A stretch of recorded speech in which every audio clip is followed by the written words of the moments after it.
Alright mga brothers, welcome back sa ating test ride review. Ngayon naman is i-review naman natin tong Chinchilla 450 ng Benda, no? So napanood nyo yung ating Napoleon. Ngayon naman ito na mga standard cruiser nila. Mukhang mas okay sa akin to. Yung isa medyo aggressive eh, medyo bad boy yung dating. So ikot natin siya dito. Alright, so ang pilas ko sa kanya, may kabigatan siya kukumpara ko doon kay Napoleon, no? Well, okay lang naman. Kamatayan tayo. Sana may gas pa, no? At well, nakahanda naman ako. Buti nagboots ako, kasi pag hindi ako nagboots, patay kang bata ka. Nakaput forward ang ating riding position dito sa ating paa. At tayo ay mas mataas-taas ng konti yung handlebar nito. Mas bulky siya. Mas feel mo na in control ka doon sa motor. Kanina kasi pagka-sporty yung Napoleon eh, no? Pero ito iba na. Medyo okay na ako. Medyo nakayuko ako semi lang. Hindi kagaya nung hindi kagaya nung Napoleon mga brad. Alright, tuloy ang ating review dito sa Chinchilla 450 ng Benda. Okay, ang una ko kagad sa kanyang impresyon, medyo nakayuko ako ng konti, no? Yung seats, sakto yung pet ko. Nandito yung bag ko sa likod eh, no? Pero comfy naman yung seat. Bulky yung handlebar niya. Madali makita yung speed meter. Naka-put forward ang ating put position dito dahil isa itong cruiser. Medyo mabigat siya ng konti kay Napoleon since mataas ito ng 8 kg, no? At bigyan ko lang kayo ng quick impression ride dito mga brothers, pero para may idea kayo, and hopefully sana pahiram ito sa atin ang Benda Philippines para sa isang full review, no? Ilo-long ride natin yung motor mga brothers. Alamin natin yung gas consumption, etc., no? Sa ngayon, bigyan ko lang kayo ng initial impression dito, alright? No, magang lumigo yung motor pag nasa slow speed, pero I can tell may bigat siya, no? Pero hindi naman sobrang bigat, no? Subukan natin dito sa mga corners. Meron dito 3 corner. Ayan, subukan natin siya. Wow, mas gusto ko yung behavior nito pag kumo-corner. May bigat ka na nararamdaman. Si Napoleon kasi medyo sobrang ganyan eh. Ang maganda naman doon, parang ka nagmamaneo lang ng mga around 250 na motorsiklo. Ito mapipil mo, oy, this is something na nagdodog ka talaga na mabigat.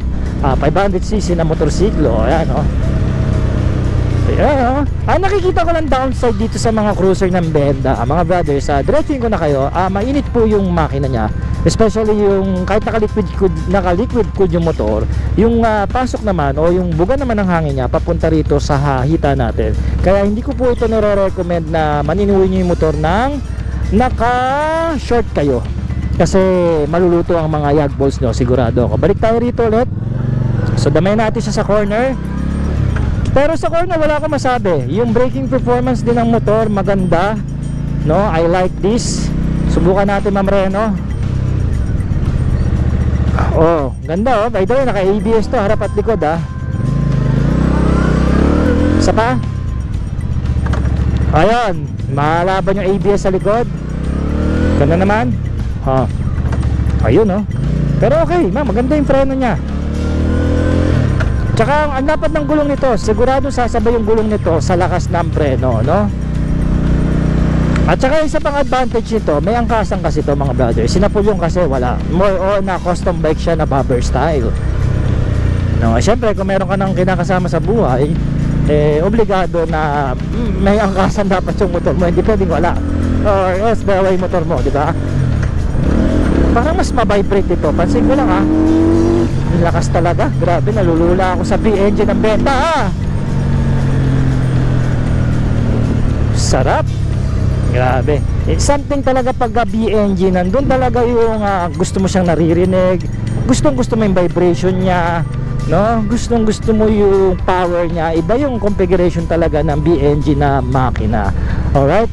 So mga brothers, bibitinin ko muna kayo dito, and hopefully magkaroon tayo rito ng full review mga brothers dito sa mga motor ng Benda. At ako, maasa ako na pairam sa atin ito ng marketing, no?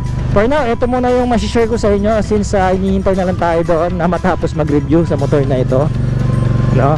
And na-late na rin kasi tayo no? Pero syempre, ganun pa rin, pinagkasya-kasya natin ng oras natin para ma-review yung mga dapat na ma-review dito sa Binelli, Cavite. Okay mga brad?